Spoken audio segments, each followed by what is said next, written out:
Beyond the Ring, a podcast that covers all things in the stock show industry, from the informative to the insane, starring Ryan Rash. Life is a piano, and I'm playing it while wearing boxing gloves. And Dale Hummel.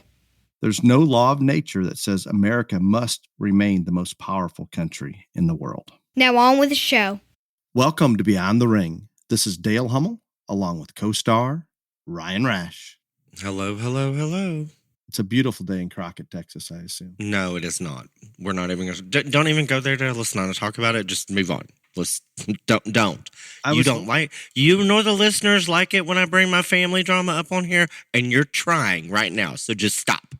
I was not going to bring up... Yes, you were. That's the only reason you brought up Crockett, Texas. Don't lie to these people. Just move on. I was trying to talk about a sunny, bright, warm day. No, you weren't. You're lying. Okay. And everyone knows you lie, and you're not good at it. You should try to get better. Talk about Joe. Tell us about Joe. Joe is running for president with camel toe again. Yay! And he's been telling us this for almost a year. Mm-hmm. But he released a 3-minute and 2-second video at 6 a.m. Washington, D.C. time this morning. He did not. He's the leader of the free world. He has every press coverage that you could, every person waiting on him daily, anytime you want. Do we do any of that? No. We release a 3-minute, 2-second video announcing that he is applying again to be the president of the United States. 5 a.m. real time, central type time. I have not. Have you watched? I did not watch it even. I did watch it. You'll find it. It's lovely. It's very beautiful. Moving. Isn't it interesting that that obviously they have to do something. He can't just stand up there and do it. That doesn't work. How much editing and filtering and reworking? How long you think it took for that 3 minutes? Man, I don't. He could have just walked out to the press corps and been done in a minute and a half. Agreed. I mean, seriously. He could have just walked out there and said, I am officially announcing that I am running for president in 2024 and had, Camel Toe standing there by him, and we hope to finish the deal. But then he would have had a question from the press corps about the 70% rule. He didn't have to take him. He ignored the 70% rule. He didn't have to take him. He doesn't take questions any of the other time. I think that would have been, or even he's got teleprompters. He's got all these things that he could have just read whatever and then not take questions. It makes no sense to release this video. You would release the video after he's gone out and said this in person. This would be like a game. His handlers do not believe he could do it correctly. That's the only reason they would do it this way. That's it. There's no other. Okay, well, if that is the truth, and I'm not arguing with you, I'm not saying that you're not correct. If that is the truth, there is no way he gets through a presidential campaign. And you heard they weren't having any Democrat primary debates. Well, I want to state for the record, they didn't have any Republican primary debates when Trump was the sitting president, and they don't ever, and that is all fine and dandy. But he didn't have a true challenger, did he? They're saying he does not have a true challenger. They do not believe that the psychic or Kennedy is a true challenger. And so that is all fine and dandy and wonderful, and I really don't even care about, because if you have a sitting president, that's the nominee normally and all this other stuff. Other people run against him, but there's only been 2 times in, I don't know, recent history. I think somebody run against George W. that pushed him hard. I think Jimmy Carter on one of them. Okay, and so anyway, I don't know on Jimmy Carter had somebody push him hard for the nominee. The time he tried to run to be, but history indicates that Joe will be the nominee. Right, and that I don't care about. What I find interesting is that they did this in this way. 2 weeks ago they were saying they weren't going to announce the fall. At the very earliest, it would be after July 4th.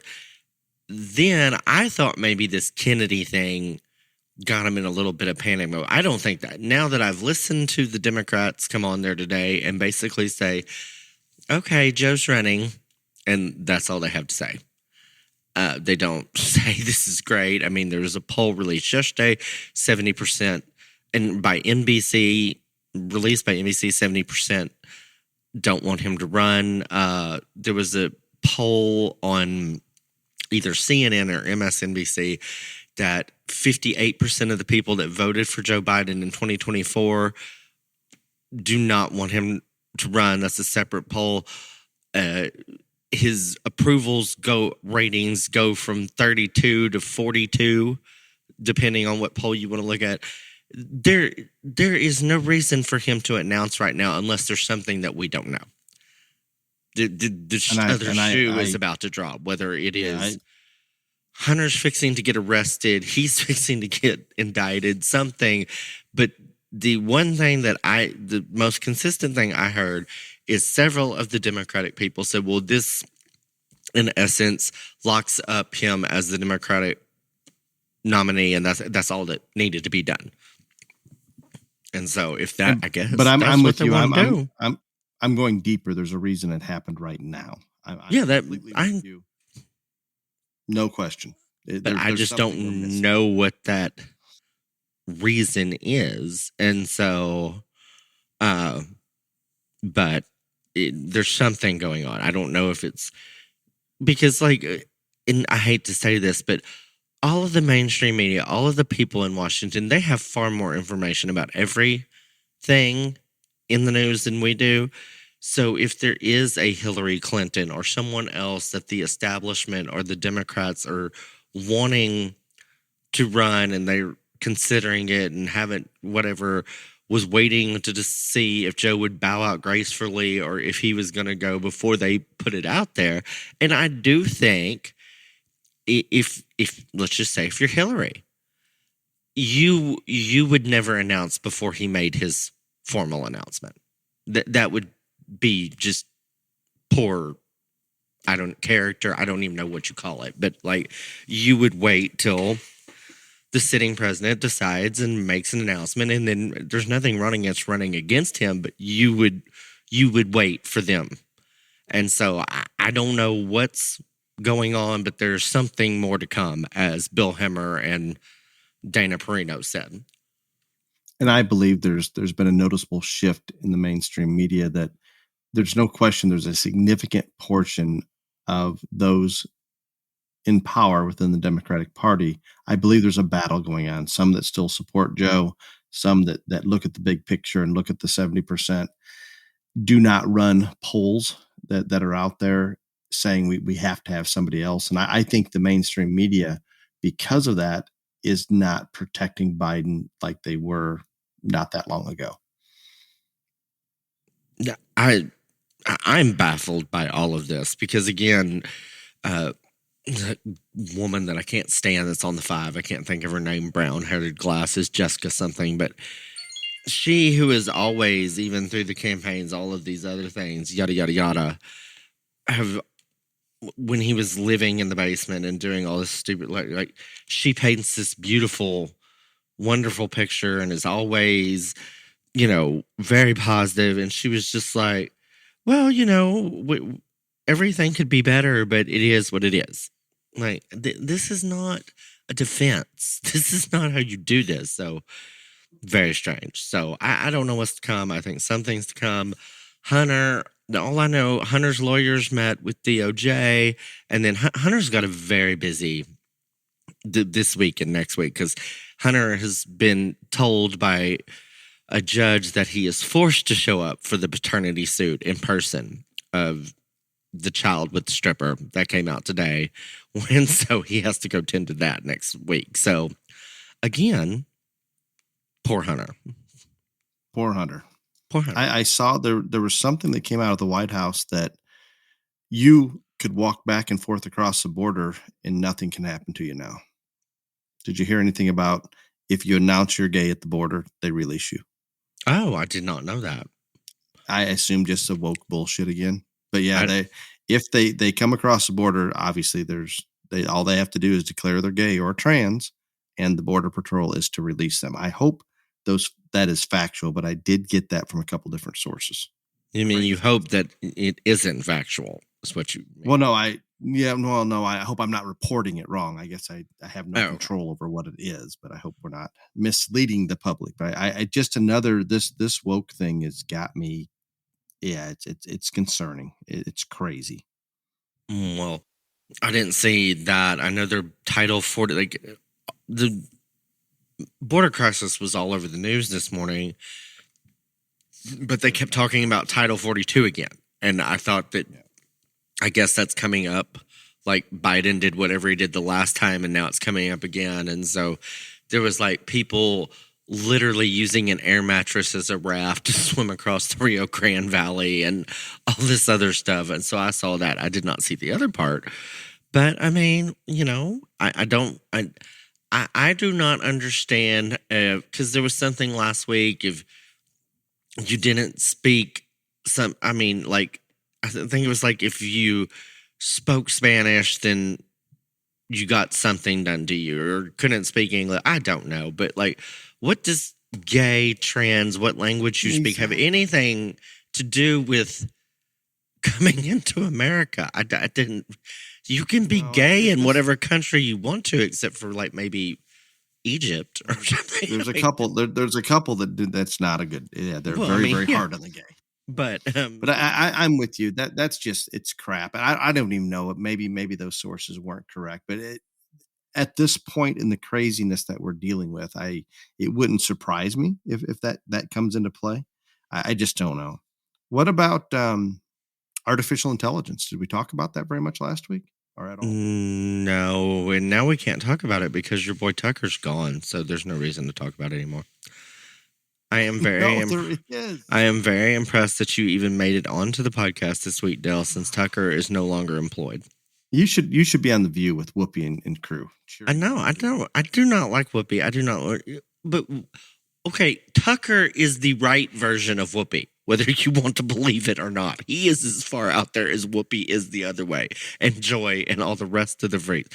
You just don't see it. But I'm not going to accept that he wasn't stating truth as best he could.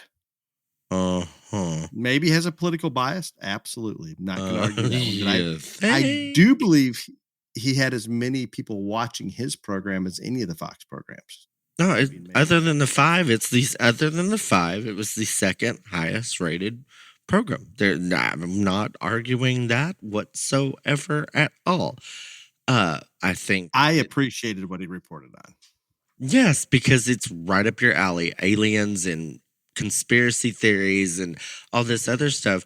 And for people that don't know, the reason, Dale won't admit this, but, this is never going to be in black and white, but Tucker did stories about the Dominion voting systems and all this other stuff on his program that led to this lawsuit. And Fox had to settle for $783.5 million last week, and then Tucker doesn't have a show on Monday. So y'all read between the lines on how y'all want to, and tell me. But I do believe there was others just as far out there as Tucker on that, including their CEO, and I can't remember her name, that nothing happened to. So I think it was a bad decision to put it all on him. I'm not saying he wasn't the furthest out. There's a scapegoat in every situation like that. Yes. Someone is the scapegoat. And it's interesting. You would assume that was a part of the deal, even though it's not, in, like you said, in black and white. The View, Whoopi was very happy. They were doing the wave. They were all over this. All over it. I saw some clips from that. But they didn't say anything about Don Lemon, though, did they? They were not celebrating that. I don't know that they. I did not see. I did not watch it. Not in the clip that I saw. But because Don Lemon got fired from CNN yesterday, and he is just like Whoopi. He is as far left as Tucker is right. So we both lost somebody. So it's equal, in my opinion. No, I don't even want to compare the two. I just can't do it. Cannot do it. Okay. I'm still concerned, and I'm not. I've got a lot of current events here, and I'm going to condense and cross out some so we don't go too long. But I'm still very concerned with the path that our country is going down under, obviously, our current leadership regarding our economic status in the world and the dollar being used for international trade. I think everything continues to go the wrong way. It appears Joe though China, has that Russia. handled. Did you not? No, he's got nothing handled. Zero handled. Sir, do you not pay attention to the you literally are like Oh, I do. I do. pay you attention. only have selective watching, selective hearing because just today, it comes out that the Biden administration is fixing to do this cryptocurrency thing and everything's solved. Everything's fixed. It's all wonderful. Yep. And that concerns me as well. I believe it comes out in July. Uh-huh. But I have no faith in anything that's going on as far as the value of the dollar, and I have no idea. I would like The to dollar research the isn't going cryptocurrency a to bit exist more. anymore, sir. We're moving to cryptocurrency. You have to still convert from the dollar to cryptocurrency is the problem. Not according No, to you Joe. may be, your statement may be correct. The dollar no longer exists. That unfortunately, I'm fearful that will be a true statement at some point, and not exist in it in a sense, but its value having minimal value of any sort. The debt ceiling, GOP Oh, insists that's they're this not. week too. Yeah, they're not going to reel back if Biden doesn't reel back spending, they're not raising the debt ceiling. Biden says that we're going to in the first 200 and some years of debt accumulation, and the Republicans are going to ruin the country because they won't raise the debt ceiling. I think it's all crap. When we continue to raise that debt ceiling to the spending that Biden wants, it's insane. Do I want the U.S. to default on debt? No, but something has to be done to reel in this enormous amount of spending that's been going on. So I don't know where that standoff's going to end. But Biden says he will not negotiate, is pointing fingers at the Republicans in the House basically for not allowing the debt ceiling to be raised automatically. I don't know. It will be a standoff that will not. I don't think it's going to end well, no matter what.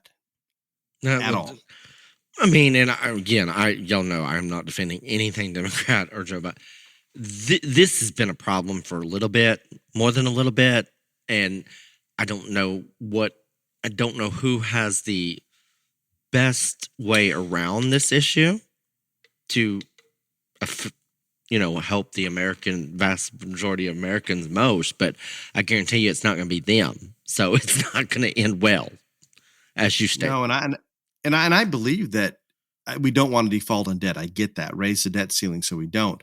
However, when Biden's not willing to pull back spending whatsoever, I don't know what else you do to try to control it. So there is no good way out of this. There just isn't. One other thing that came up on the news that you will love, Ryan, in your own state, probably in Crockett, just outside of Crockett. We'll pretend 6 cows mutilated in Texas. I didn't hear where in Texas, but 6 cows mutilated. This has been going on for 40 plus years, an unexplained phenomena that missing tongues, missing sex organs, no blood spill. Nobody's ever been able to explain the surgical precision that it appears to be taken on these cows that continue to get mutilated. I'm not going the alien route. I'm going to say probably something else, but I can't tell you what it is. But it was kind of a big deal on somewhere that I was watching here recently that this continues and nobody has an explanation for it. No one has an explanation whatsoever. You probably better check Daddy James's Hereford cows out back right now. You might want to look out the window. Mm-hmm. No explanation. It's just ran like 6 cows with their tongues cutting out. Yes, they say there's no footprints around them. There's not like the cattle laid down and kicked for a while before they died. Just dead, tongues and sex organs removed, very little blood. It doesn't make sense. And they do this every year the same time? No, there's been many, many more than usually. It's a larger number, but it's been happening for over 40 years. I'll try to gather some information for next week. There may be. This is clearly some kind of weird cult thing. Yeah, but wouldn't they have to leave evidence behind? Do you know how many unsolved murder cases there are in this country? Good point. Very true. Very, very true. Okay, well, I think we're longer than we've been recently in current events, and I still had some more, but I'm okay with that. Is because no, you. I did not even hear you say goodbye to Hunter. Do you have a eulogy prepared? Like, would you like to give some final words? Anything to Hunter, to Tucker? You mean to Tucker? Excuse me, to Tucker. Oh, No, he's going to come back somewhere, and I think it was a bad decision on Fox News's part to sever ties with him unless they had no other choice and they were forced to do so. But no, he will be just fine. I'm sure he's doing well, and he'll continue to spread the truth and be a strong supporter of the conservative movement. So I'm he'll be fine. Okay. I have not lost faith in him. That was a beautiful eulogy. Gorgeous. Stunning. Yes. Anything else you would like before we move on? No, I'm done. Good luck to Joe and Camel Toe. How about you give us some BTR JLA news, some positive? Okay, so I want to thank Susan Berner and the Interstate Showdown Series for being the Region 5 sponsor for goats.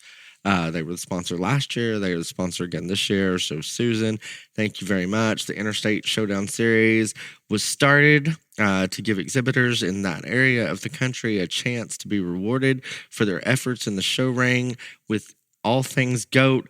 This year, the series has 15 show weekends, and I think that's drastically up from the previous years for 2023. Susan came on board early last year in 2022 to be a sponsor and has graciously agreed to be another one. The series just started April 14th and 15th, and it goes all the way to September 2nd. If you will go on our Facebook, they are tagged in the post that was put out today, both Susan and the Interstate Showdown Series. And in the comment section, I put a picture up of their show schedule. So if you want to get involved in that, there are multiple ways to do that. And we greatly appreciate Susan and the Interstate Showdown Series for their support of goats in Region 5. And speaking of goats, we're going to give the top 10 novice goat this week. And first is Emma Bradley from California. Second is Eli Hambrick of Arizona. Third is Paisley Moesha of Arizona. Fourth is Sadie Brink of Iowa. Fifth is Gianna Pedro of California. Sixth is Remington Sullivan of Nevada. Seventh is Addison Paredes. I'm thinking I probably got that wrong. But anyway, Addison of Lovelock, Nevada. Eighth is Kiana King of Antlers, Oklahoma. Ninth, Spencer Bear, Virginia.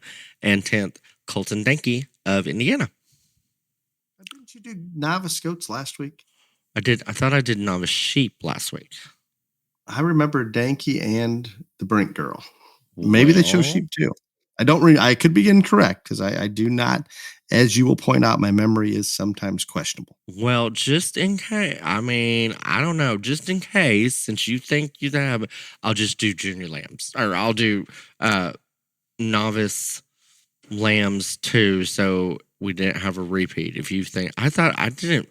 If it I just recognize two of the names that I don't. If it has changed a great deal because I remember I had a lot of problems with names last week, but let me do novice lambs just to make sure. Eli Hambrick is number 1 from Arizona. Ellis Irwin, Texas, 2. Paisley Moesha is 3rd, regardless, from Arizona. Cooper Smith from Texas is 4th. Georgia Flowers from Alabama is 5th. Cohen Hill of Alabama is 6th. Courtney Hockmeyer of Indiana is 7th. Kelly Jace of Pennsylvania is 8th. Oh, Dallas. This is terrible. This is Dallas from Richwood, Ohio. I am so sorry. 9th is Dallas Krebahin. Just go the first name only. Dallas Krebahin from Richwood, Ohio. You did this on purpose, Dale. And then 10th is Ryder Middle Mist of Montana. In case there was a repeat on goats, we did sheep. You've got it covered one way or the other now. We're good. There you go. There you go. So that is that. I had several people ask about sponsorship in BTRJLA. Several people just today. And so I'm just going to do a brief rundown of what we need. In Region 1, we need a pig and a goat sponsor. In Region 2, the only thing that is sponsored is cattle. In Region 3, We need a pig and a goat sponsor in Region 4, which is all things Midwest, Ohio, I-States. We need everything. And in Region 5, the only one that we have is goats. So, again, if you're interested in sponsoring a species for region, please let us know. Again, without those region sponsors, we cannot give a full set of awards for these kids like we did last year. So please contact us. Excellent. And thank you for the sponsors that are out there that return, the new ones, all of the above. Speaking of sponsors, ShowFresh H2O is a company that is willing to give back to the junior livestock arena. Please give ShowFresh H2O a try. You can now pick it up at your local farm store and your local supply trailer, or order online at swampfox.com. Thank you, ShowFresh H2O, for supporting this podcast and the juniors across the country. Today's episode topic: breaking the rules. Is that the name we decided on? Yes, just moments ago, from what I understand. Yes, breaking the rules, basically rule infractions and the consequences that follow. Ryan, you threw this out there a few weeks ago, I think, and I think it's a good topic because there does seem to be a lot of variation from one show to the other, from a county show all the way up to the national shows or the Texas majors and everything in between. There doesn't seem to be a lot of shows going the exact same direction, not a lot of consistency, maybe. No, and I think I guess that's the biggest misconception about all of this is, and again, because it's such a low percentage of the people that do this or do get caught and do get, people know about it. That's probably why there is a big misconception. But every show, I'm telling you, within the county level, within the state fair level, within the major national show level, every show has obviously different rules, but they also have a different protocol on how they handle rule infractions, and they also have different punishments for people that are found to break those rules. And I think everybody just assumes that it's the same, regardless, and it is not. It is and your favorite, completely not. Your favorite is when they have rules and then they either don't enforce them in any manner or there's no infraction whatsoever by breaking the rule. Well, I mean, that's even, I'll even throw jackpot shows into that. But it does frustrate me on a very high level that we have all these rules. I mean, you can look at any state fair or major show rule book, and how many pages is it? Hundreds? Over 100 pages of rules. Just rules after rules after rules after rules after rules. And yet, how many times are those rules truly enforced for everyone? I don't think y'all want me to give an answer to that. No. And I think that causes a problem because those that actually are playing by the rules are all of a sudden at a disadvantage by those who are not. Mm-hmm. It's very simple. And you're right. There in the rules, it may be a general rule for everything for the show. There may be specific rules on the goat side or the sheep side, or it's almost a challenge even to know without sitting down and taking quite a bit of time what the rules are sometimes. And that is one thing that I would encourage every single person that listens to this. If you are a parent, if you are an ag teacher, county agent, whatever it is, if you are assisting a junior exhibitor with their project, it may take you an evening, but I think it would be very, very wise if you went through and say, hey, the XYZ National is coming up here and their rule book just got posted online. I think it would be very, very, very beneficial and eye-opening to everyone to go through, and you need to read because they're in all of these rule books. This is what y'all don't understand. There's a set of general rules. There's a set of general rules for junior livestock shows, and then there are going to be rules for the market goat show, the weather dam show, the breeding gilt show, etc. And you would be surprised how unfamiliar you are until you read them. And my family's made fun of me every single year, but when those Texas Major Show rule books came out, I would go back through and I would reread them because there's new rules every year. And I think most of the shows do a very good job of highlighting them and saying, this is what is different for the upcoming year. But some things slip through the crack and you just don't know. And so that's why I did. And people all thought I was crazy, but I did that every single year and very eye-opening all the time. And that is something that I strongly suggest someone in your group does. If you were, part of the village that makes up, Johnny Lively's sheep program or whoever, somebody needs to know what the rules are. And it will take you hours to go through it all, but I think it's very beneficial if you do. Absolutely. And for the show managers out there, I'm gonna come in on the other side that somebody needs to sit down and make sure things are getting done in a timely manner. Show managers, if you're going to change a rule, I think it's very beneficial to do that as soon as that previous year's show is over, definitely before people go out and start purchasing animals for that coming show season. We don't want to throw those rules at them after the fact. Whatever in some rules it may not matter, but there are some things that definitely apply that we want to give the exhibitors and their families, even breeders, all the information you can as early as you can. And I guess, when talking about this, I think first and foremost that, and I stated, and I want to state again, that every show has different rules, but more importantly, every show has a different process if there is a rule infraction.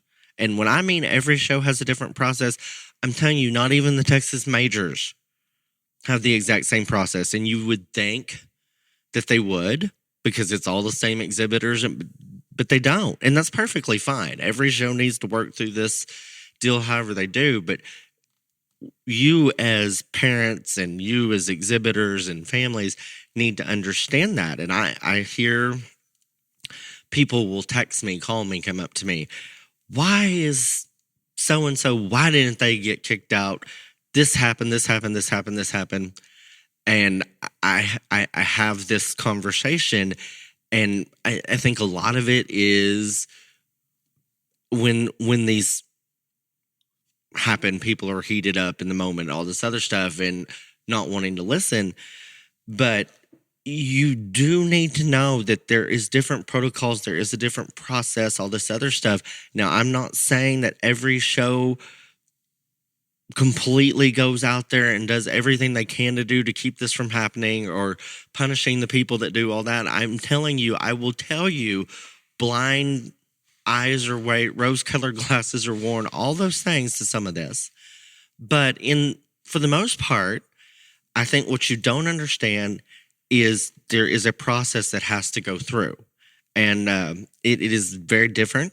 We can give some examples of some and all that other stuff so you can, see that there is a process that goes through when someone is accused of breaking a rule or a drug test has failed or a number of different areas that this can happen. But every show is different. So just because you are 100%, you and everyone else is convinced that someone didn't do something did do something that's against the rules, and you didn't see them jerked out of the ring or their banners stripped away or, something like that, that doesn't mean that nothing happened or has not happened yet. But they have to go through the protocols put in place at their show. And I think I can come in and shed some light on it, Ryan. And I think those of us within the industry, those that are in the trenches that understand this rule is clearly being broken. Common sense tells us that this is wrong. The difficulty on a show management side, it becomes, if it's defendable legally, to dismiss them from the show. And at what point do you do that? Whether you're following the actual protocol in place, there's a lot more that comes into it. Even though we all know this is wrong, we still have to be able to, it has to be defendable, maybe is a term that I would use.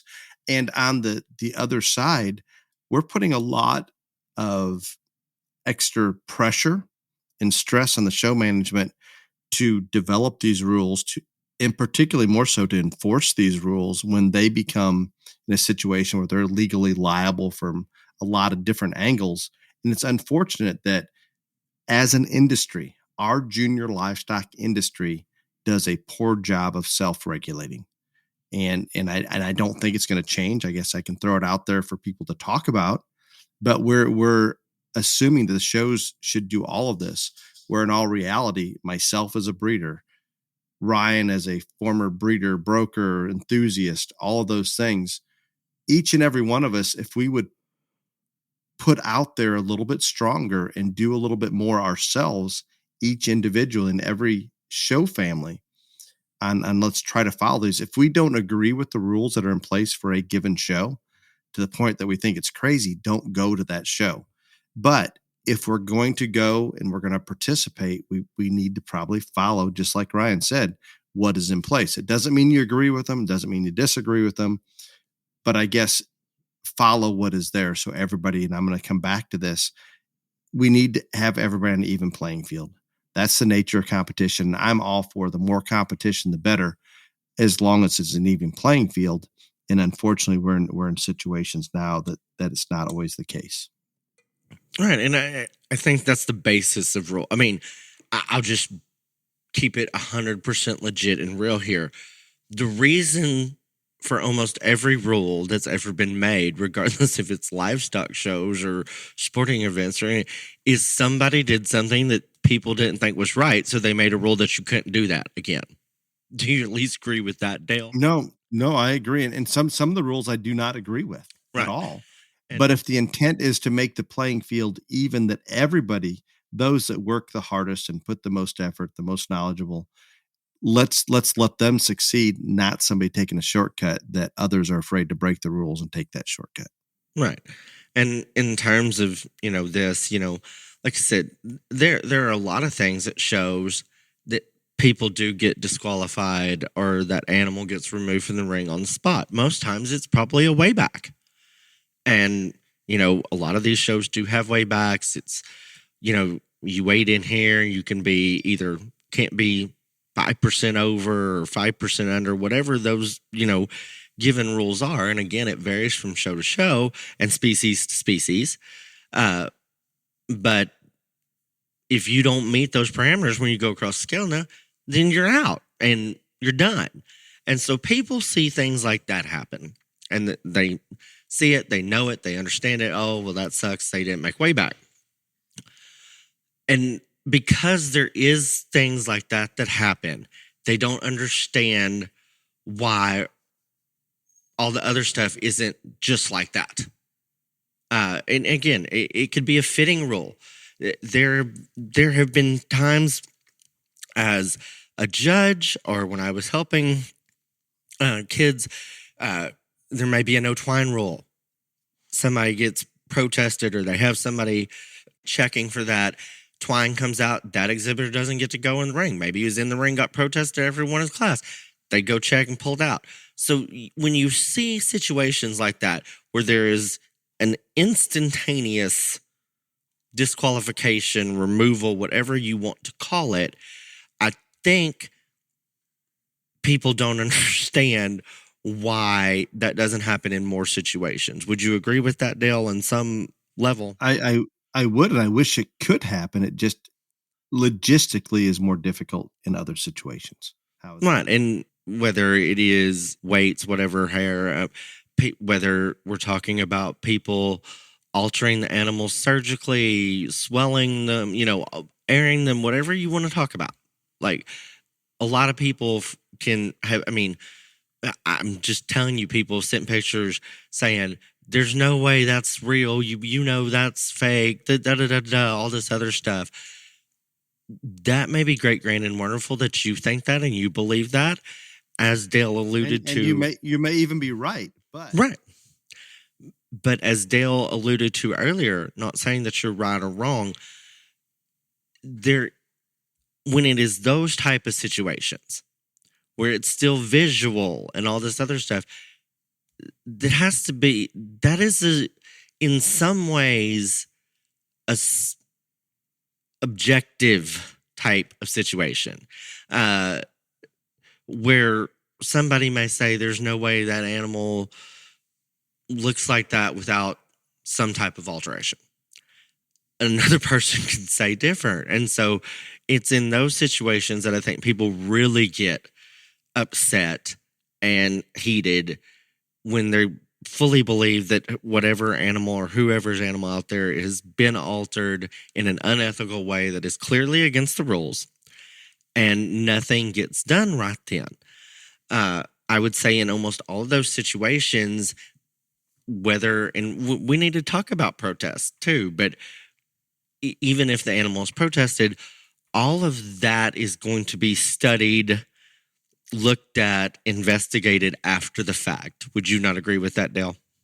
I would, but some of the situations is not a terminal show and they don't have access or they're not drug testing. So for the most part, yeah, they're at the best case scenario, they will evaluate the carcass, run a drug test, maybe run a tissue test, things that may quantitatively prove here's our issue. Maybe the big picture, the subjective view that we know that we can't make one have shape where this one has shape or to that extreme. It has to be quantitative for those show officials to be able to dismiss them immediately. Right. And then, also, and you just brought up drug testing and all this other stuff. I think for most people get that when you're at a show that drug tests, they take that urine sample or they pull hair for, to make sure it's the right animal, DNA wise, all these other things. I think that by and large, people get that, that gets sent to a lab, the tests get run, it comes back, all this other stuff. And so I guess what I find interesting about this, and this becomes more and more prevalent each year. We're perfectly okay waiting for a urine sample to come back on a drug test, but we're not okay in other areas of this deal, saying we're not okay and waiting on them for investigation, testing, all this other stuff to come out. And I don't understand that. And I think that while Dale said earlier that we are putting a lot of this on the show, and I think that's where it belongs, Dale. I'm going to be real honest. They want to have the rules. They need to enforce them, and they need to do the things that it takes, because the self-regulation that you're talking about, to the greater scheme of things, no one's probably going to stay home from a big show because they don't believe with the rules. They're going to bitch about them. They're going to gripe. They're going to complain. But they're not going to stay home because they're not going to deprive their kid of that chance. And so I get that, but the shows are the ones that put the rules out there and say, we're going to drug test, we're going to do this. These are our ethics. Then they need to go through with it. Well, aren't the shows doing that to try to make it a better situation for the youth? I think the intent and purpose of the rules, yes, is I'm not saying it's all playing field. Yes. So I think with that in mind, we're putting everything on the show where I'm not saying that us as breeders or enthusiasts or anything can self-regulate to where it's not going to happen. But I think if we were to speak up and stand up for what's right, there would be a lot less of an issue. We can dampen it to the point where maybe it's a little bit easier for the shows to enforce those rules. And I agree. It's sad that the shows have to put all these in place because of how this is spun completely out of control. And the difficulty is the expense, the liability. There's a lot of weight being put on the weight of these shows to make it an even playing field, to eliminate those that are breaking the rules, all those things. It's a much more complicated, involved task to do that than what I think most realize. Right. And again, there's something so taboo about this that nobody likes to talk about it. And I don't understand that. Maybe just because my personal situation, I don't understand it, but no one likes to talk about this, whether it is people that break the rules or what the protocol is or what the consequences are, all this other stuff. But I've read the majority of the rule books, and why it says these are the rules, there is nothing hard, fast in print on what happens if you break the rules. And I understand that a large part of that, it's because, lots of different punishments get doled out in those different ways. But I don't think that the majority of the exhibitors have any clue on what would happen to them if they broke a rule, and at what point is it, if you do this, you're out of that very show. If you do this, you're going to be barred for a couple years. If you do this, you're out for life. And I think that would help make things a lot clearer to exhibitors. Absolutely. I think even if those protocols exist for A, B, and C, Ryan, which I'm sure some do and some don't at the different shows, even if they exist, it's not being released to the public. It's not being communicated. No. Here's what's going to happen if you violate this particular rule, or this, right, if there's an infraction that takes place. So, you're absolutely correct. And so again, I think that is something that needs to be out there. I think you need to know what the consequences are if you decide to be in that small majority that goes over and does this and all this other stuff. It sounds like I'm putting it all on the shows, and I am for a large part, because again, it is their show, it is their rules, it is their protocol, it is their policies. In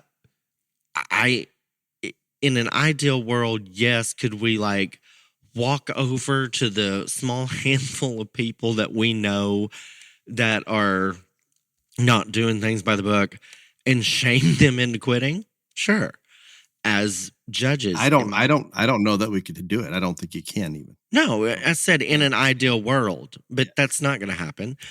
In an ideal world, as judges, myself included, if we thought one had the possibility of being doctored, throw it out yourselves? Sure, but that's not going to happen either, because what if you're wrong? There is the possibility you could be wrong. And then you have done that to a child on your visual appraisal of a situation. So there's no way for it not to go back now to the shows. I need to interrupt. There are situations as judges where there is no question that this has happened, when it's blatant, I should say. When I remember we went back to what did we talk about? Crunchy lambs. Situations such as that, where there is no question, it's pretty easy for me as a judge to not dismiss them from the ring, but just beat them. And again, only if you're absolutely sure. And there are situations that it's pretty clear. And I will agree with you on handling animals for air. That you can definitely, if you know what you're handling, then yeah, that's there. And again, not dismissing from the ring, beating them, whatever you want to do. Yeah. Yeah. But that's a small portion of what. That is a small portion of what can be done. And there is a lot more times, I'll just be honest, there's a lot more times where I think that there's this possibility of something, may have been done, but I'm not 100% certain and sure. So it is my personal feelings as judge. If I'm not 100% sure, then even though I may think that, gosh, I don't know if that can be legit, I'm going to have to judge that animal as is, because I can't be 100% sure. Well, then that's exactly correct. I'm behind you with it. And so, again, in a perfect world, if we just thought, as judges, if we thought, well, there's just no way, or we think something sketchy here, put them third, put them whatever, do whatever you want to do, yeah, that would be great. But that's why, again, this kind of goes back to the shows, because it's show rules and they're all different. And I think the biggest thing on all of it, Dale, not knowing what all the rules are, even though they're in print, I think it's a lack of communication between the shows and the exhibitors. Also, there is no, in any of these rule books, this is what we do when there is a rule infraction.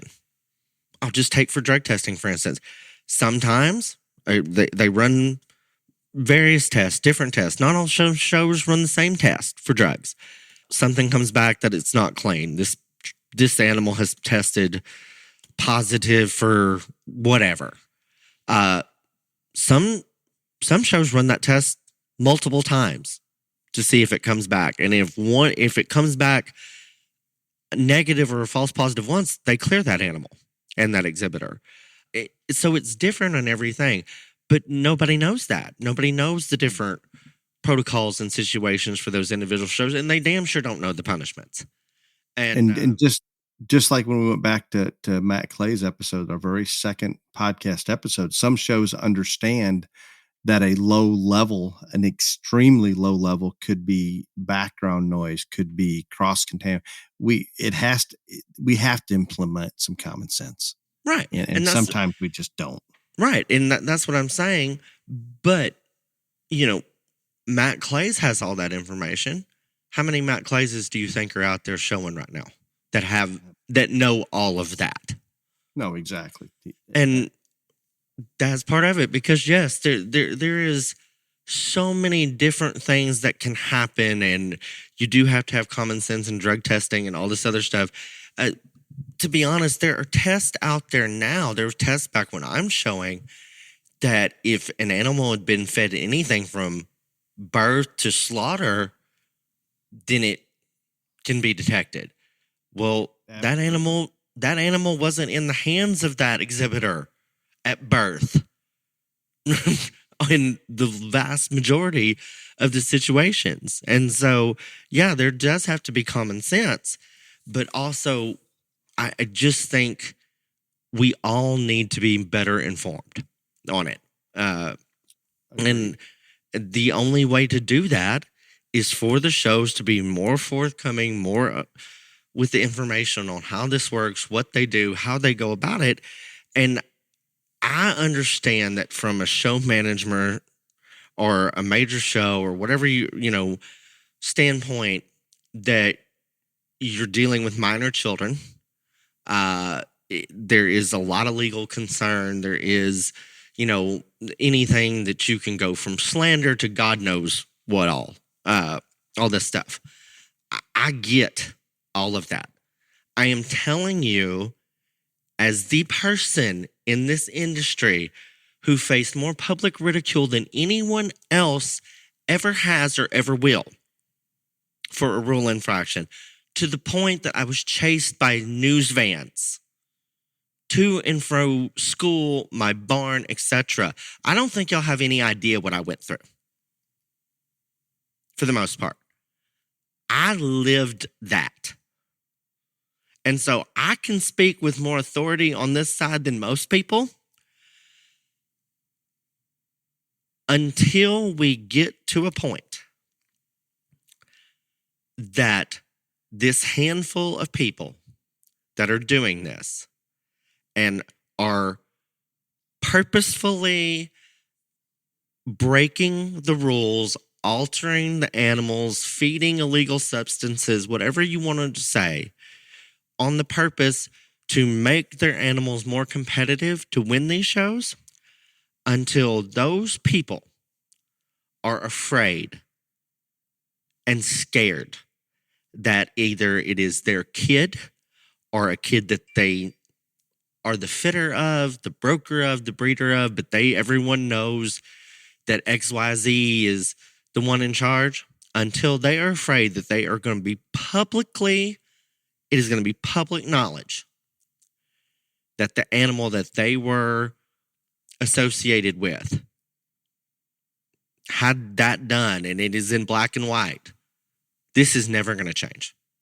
I'm telling you, it's not going to change. And the reason it's not going to change is because they're going to continue to do it. They're going to continue to push the envelope, and it's only going to grow in the number of people to do it, because you know what they say? And I've heard them. This is people talking to me about this situation. So what happens? That kid, my kid, whatever kid, doesn't get to go back to XYZ show. They still won. And exactly, that is the thought process. It is, and I can Because take it. go ahead. I can take another total direction. We can use different I areas get in the really country worked how up about this. they handle it differently. What Ryan's talking about. Let's look at the situation. We'll use it doesn't matter what species. You go into Houston, you go into San Antonio, one of the Texas majors, any of them. If you win that Texas major, whether you're the broker, the breeder, whatever it may be, that's a pretty big bonus in terms of how sales are going to go next year, perception, all of the above.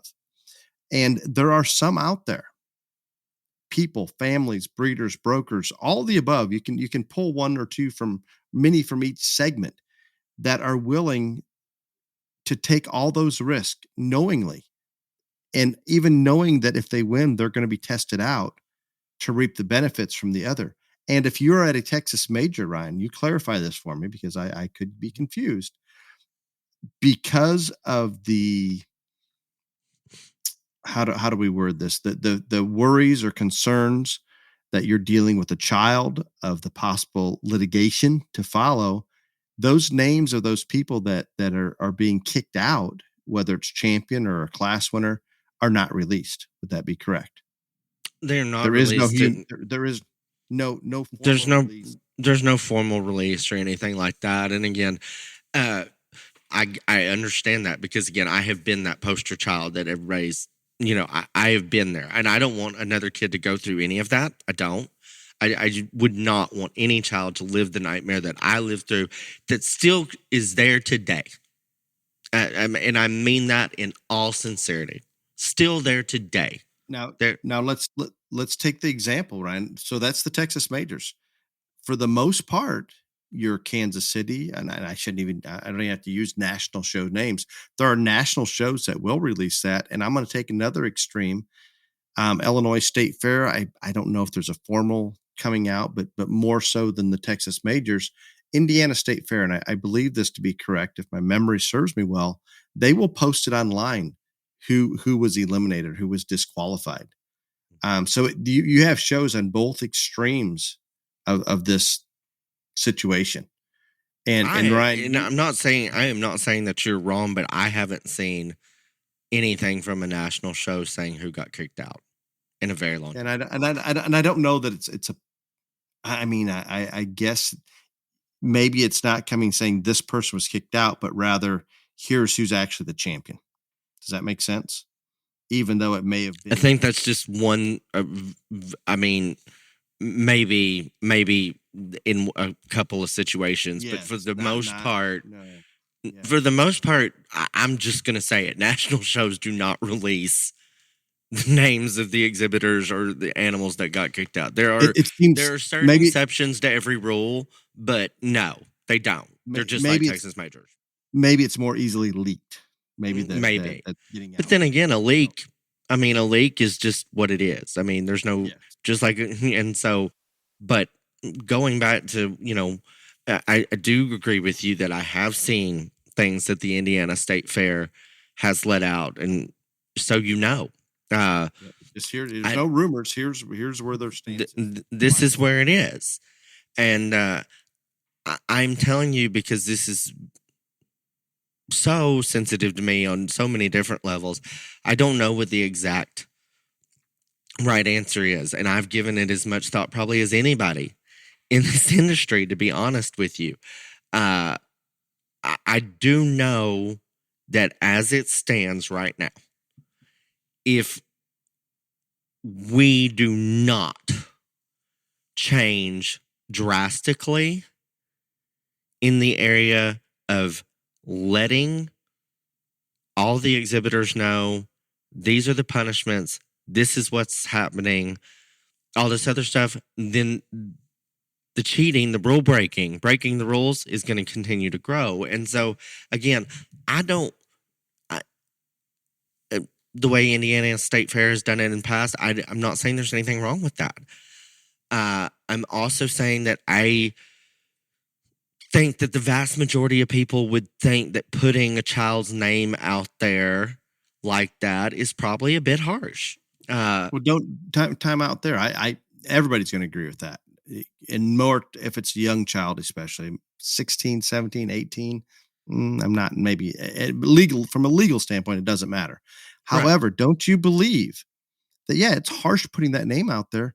Well, where are the goddamn parents and the fitters or the brokers that should be worried about this child's reputation? And Shouldn't we I'm put going to someone tell around you, them? as somebody that was that child, So they don't care. no, that's what I'm saying. Instead of it being on the child, should there not be and maybe there are on some of the shows, and I think somebody has brought it up to me before. In other words, that guardian, parent, whatever it is, they are signing those entries for that underage child. That in my mind, I hold them accountable and not the child. And And it that should be that way always, in my opinion.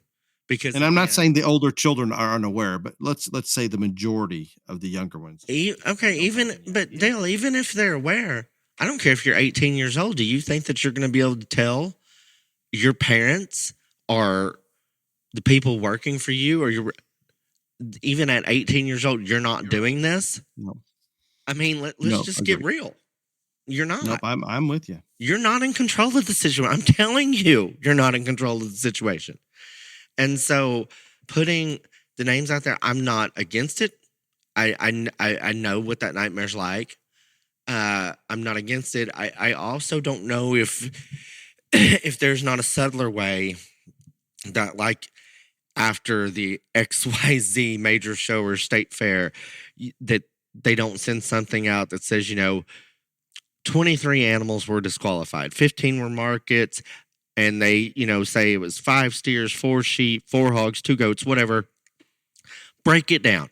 And then also say, amongst these, it was a grand overall champion, a reserve overall, 2 fifth overalls. Give the placings. You don't have to be specific.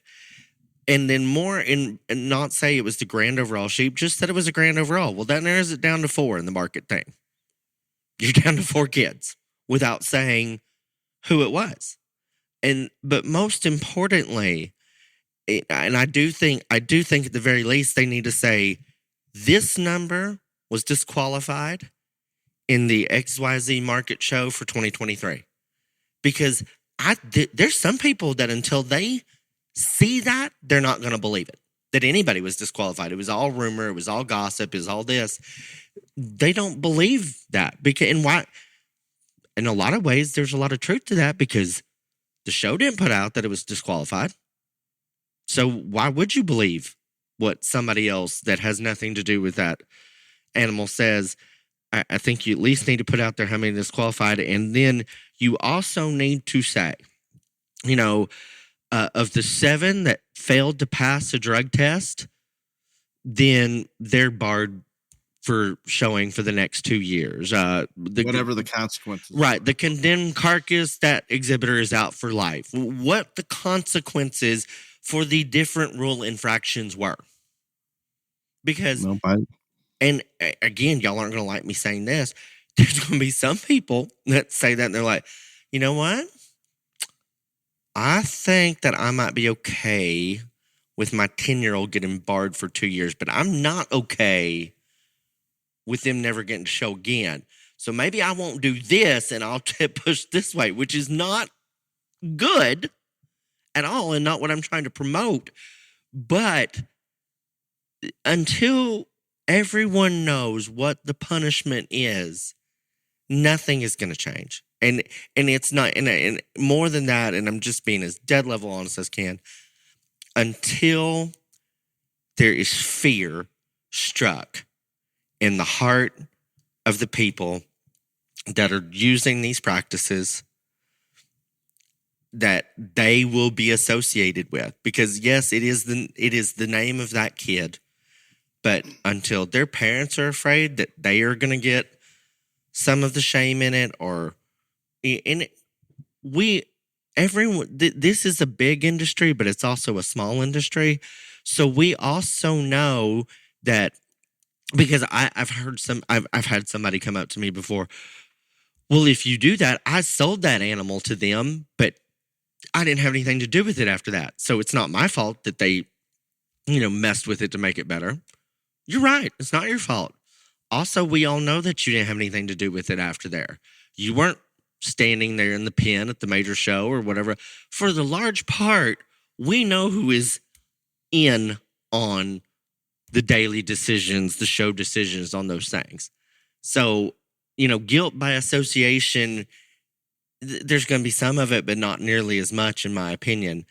But until you strike fear in those people's hearts that maybe they will get some of that thrown back at them, that they did that to that kid's animal or to their son, their daughter's animal, they approved it, and they have some of that guilt and shame associated with them, I'm telling you, just as honest as I can be, this will not change and it will only get worse.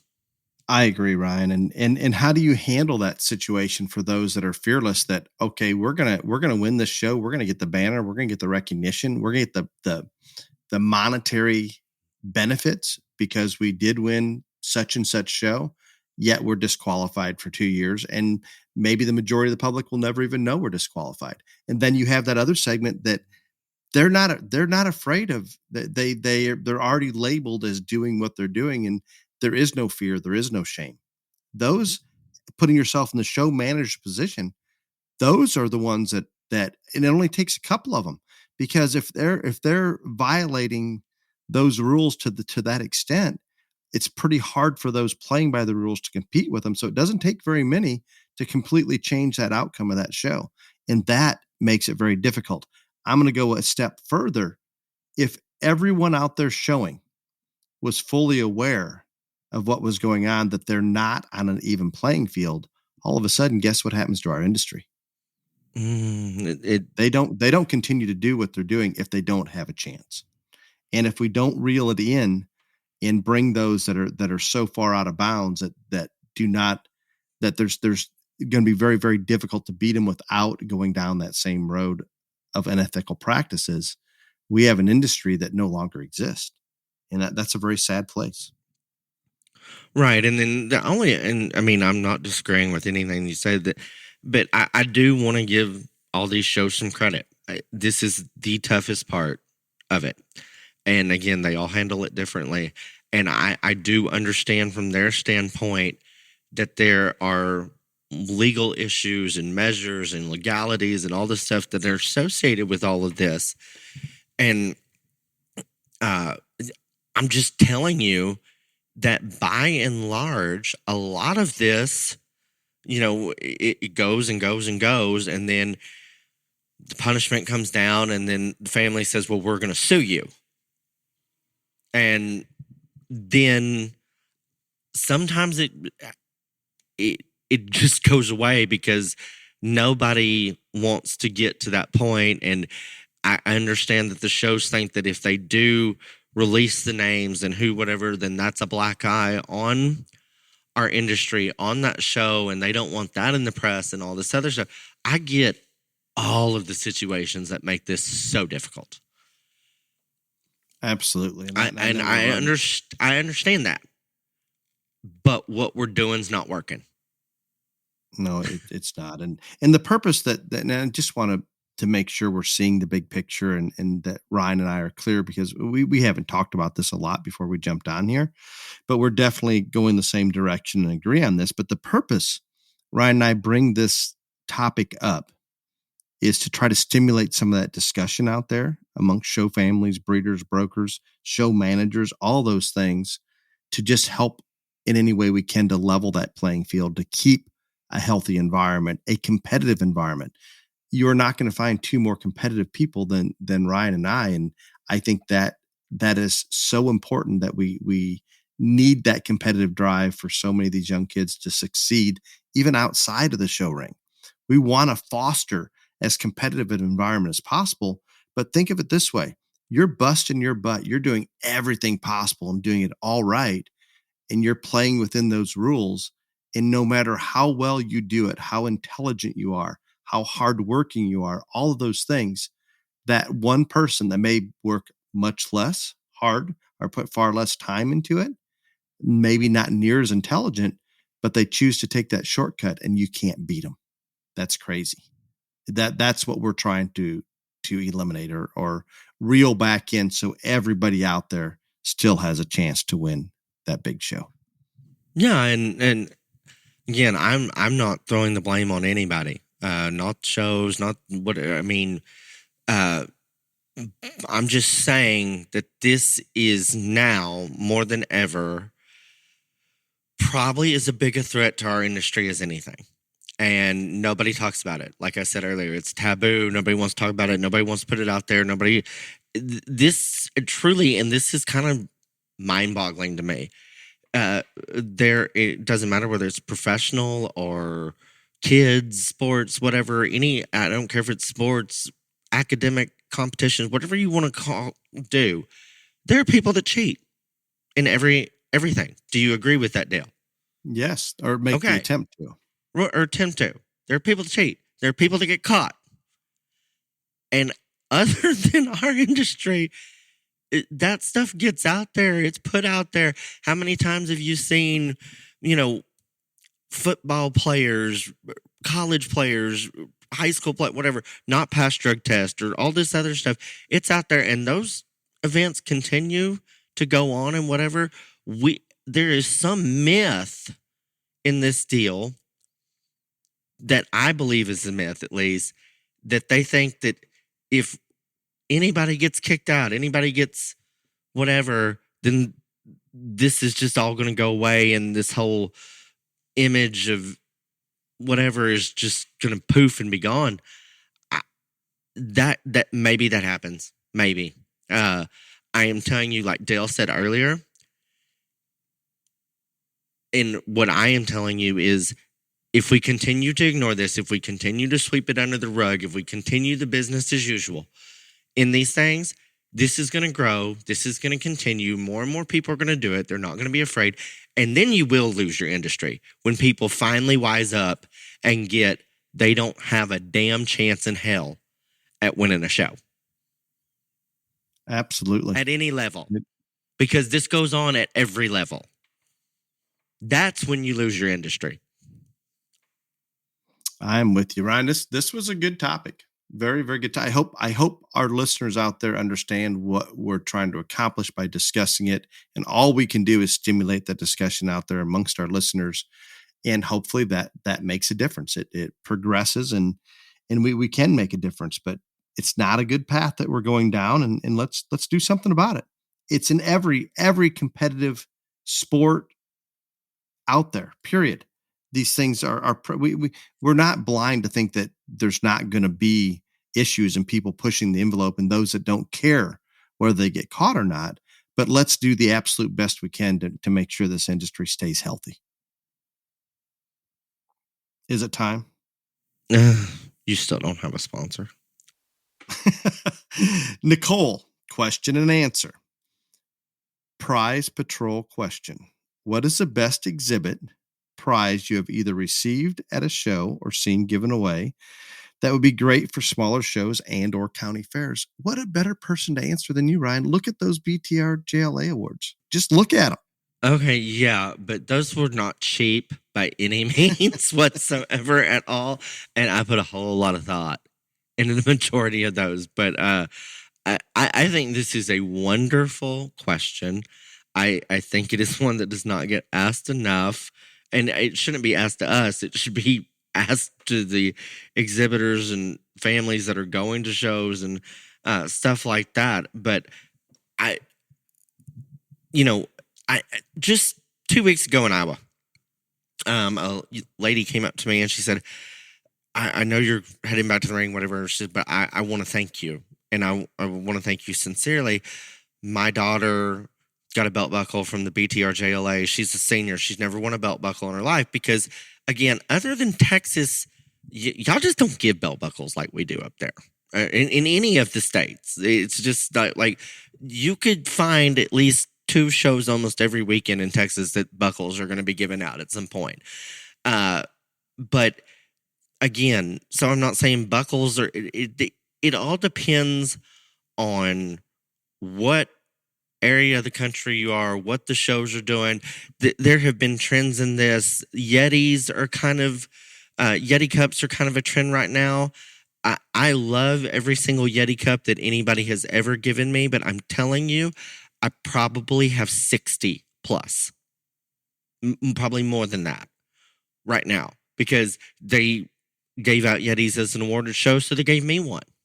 I think that you have to figure out where you're at, what's not being given, and what goes in your budget. Because if you can find something that nobody else is giving out and you publicize it, and that is the thing, you can give the coolest awards ever. You can give $5,000 to the champion pig at the jackpot show, whatever you want to do. But if nobody knows that you're giving it, it didn't matter anyhow. But I think the thing is, if I was you at your county show or putting on a show, I would get on my Facebook page, or I would send out an email to the exhibitors I have, reach out to whoever and say, tell me the awards y'all want, and do it that way, because you need to focus on the people that you know are coming to your show or have been to your show, etc., and get them the things they want. So asking me and Dale is great, and I say unique awards, but unique awards cost a lot. I think the best thing to do is find a way to reach the people, your targeted audience for that show, and ask them. Excellent. I love the question, and it's great when those kids come home and it's something they really like. And I'm with Ryan. Usually, the more unique, the better. And up here, we don't give out as many belt buckles, Ryan, as you do in Texas. I know you've got exhibitors down there that have a couple hundred belt buckles on their shelves. It's not done quite as much up here, but anything a little bit different, always good. Next question comes from Holly, not my wife, Holly, I do not believe, but when I was growing up showing horses, the class was called fitting and showmanship. Why has fitting been taken out of showmanship? I'm going to apply it to the livestock side, I guess, is what Holly's probably referring to. I'm going to be real honest with you. I think and I don't know if she meant the question this way, but this is the way I'm going to take it. I think she's asking, why is fitting not a part of showmanship for the most part? I can point to several junior national in the cattle side. I can point to several junior nationals that in the senior division, they get down to a top 10, and then that top 10 has to fit the animal, and that is a component, that is a part of the scoring process on ranking that top 10. So it's not completely taken out. I think a large part of it is you can't really expect an 8-year-old to be able to fit a calf or, a sheep, or for that matter, a goat, whatever. And that's part of it. The other part is that as competitive as it's got, everybody's got help, all this other stuff. And I can go back to the story that I've shared on here. Back when I was showing, they didn't want me to take my best calf in for showmanship because they didn't want that one get tired for the grand drive. There's a lot of people that don't want their kid getting the calf fit for showmanship because tired, all these other things. If the kid had to do it themselves, maybe they mess up. I can give you a number of different reasons. And I think a lot of it is people think it's more fair when there isn't a fitting component to it. Because if there is a fitting component, some people, whether it's the kid or whoever, can make that animal look better. Maybe that affects the whole showmanship contest. So there's a lot of different things that go into it. But I'm not against. I have judged junior national shows and showmanship where there is a fitting component. I'm not against it. I think at that level, or if you have one at a major show or something like that, I think that's cool if they do that for the senior part. But I think the large majority, it's probably just best to let a kid and an animal go out there and sort it out solely on who can get the most out of that animal, and not have a fitting component. Excellent answer. Excellent. Next one comes from Kim. What is the best approach I can take as a show mom to initiate change at some of the shows we attend, and specifically change in regarding judge selection? Good luck with that one, Kim. And this is another great, all of these questions have been really good this week. So good job, Dale. Even though you haven't given an answer to any of them. The last three submitted. Only even though you didn't decide to give an answer to any of them so far, but You nailed it. You're perfect. You right, got it. yeah. I am going to say to this lady again what we have stated on here before. I think 100 voices get listened to more than one voice, and that same thing goes for 10 over 1. I think that you're more effective if you have more people saying the same thing. If there's 15 groups of parents at the county fair board meeting saying that they want input, they want to be involved in somehow on selecting the judge compared to one, you're probably going to be taken more seriously. Same thing at a jackpot show, same thing at a state fair, whatever. The more people that you can get to focus behind a goal like that, then you're going to be taken more seriously. I also think that it is very important, and especially if it is, whether it is a text message, a email, or in person, you can read tone in text messages even. And I think we need to strike the right tone in terms of the fact you going up there with an angry mob, not going to be as beneficial as if you and a bunch of people go up there and say, hey, we would like to talk to you because this is what we feel like would help us as families, as exhibitors, and would help your show, and do it in a very calm situation, calm voice, etc. And I'm going to tell you, as someone that has watched my mother my whole life run huge shows, very few times did anyone ever come up and be calm about anything. And so I think when you do that, you're already so far ahead of the game. When you are talking to a show manager or a show volunteer superintendent in person. But I think the biggest thing is the more people you can get behind the same idea and they all voice the same things. And whether it's you going up to the show office as a group and saying, we would like to talk to you, or it's every single one of you sending an email, making a phone call, the more times they hear that, the more show of force in terms of numbers that they see, the more serious you're going to be taken. Excellent. I'm going to go 3 for 3. Silent. That's great. No need for any further. Ryan, this was a good discussion. I hope the listeners enjoy this one. Until next week, be safe. Y'all come back now, you hear?